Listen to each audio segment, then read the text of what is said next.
Hello everybody, Bonnie here. It's Sunday the 9th of March. We are giving you an update on Cyclone Alfred. Now we are currently 600 kilometres away from the eye of the storm.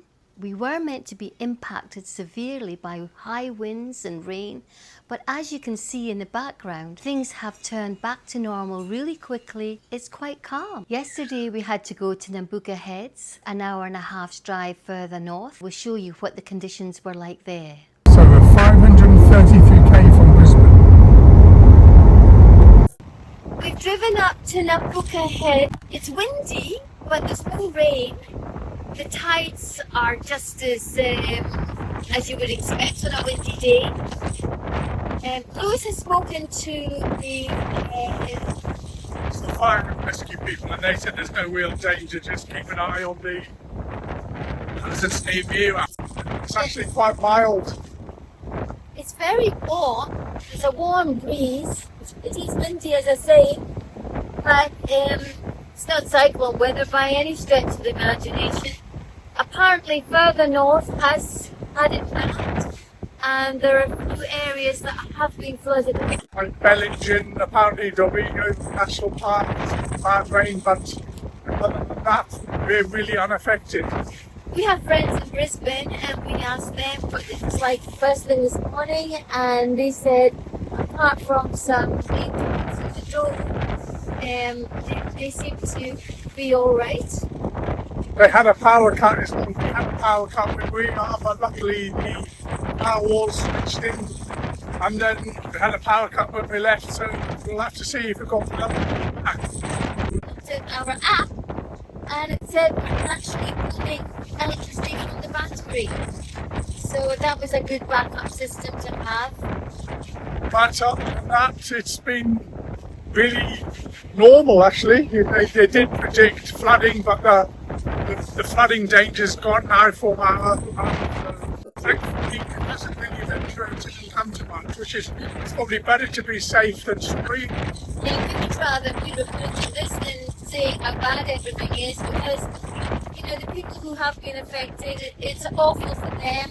Cancelled weddings, I'm sure, and head down the Great Wall now at Nambucca Heads and Get a cup of coffee. get a cup of coffee. And then All's well that ends well, so I would rather have this rather than say, oh gosh, look how bad everything is.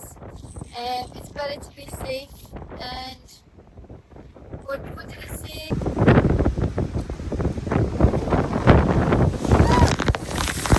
Prepare for the worst, hope for the best, so I think that's what they were encouraging people to do.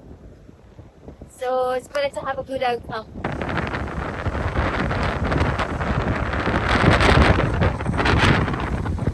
Beautiful colour painted stone brick wall, very similar to the one in Port Macquarie. People come and paint the stones. Some are very cleverly done. Some in memory of their doggies.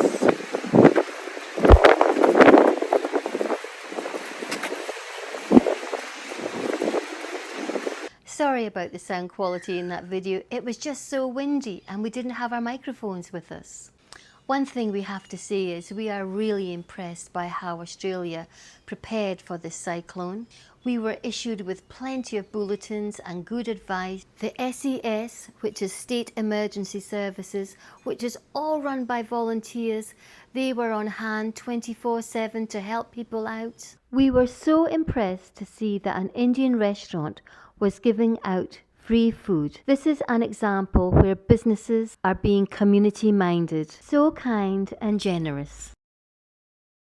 And even though we weren't impacted by the storm, we still prepared for the worst and hoped for the best. We have friends in Brisbane that we've been checking in with daily, and they informed us that they weren't impacted too badly by the storm, but there are areas in Queensland where they have been badly hit with floods and bad winds, and our heart goes out to them.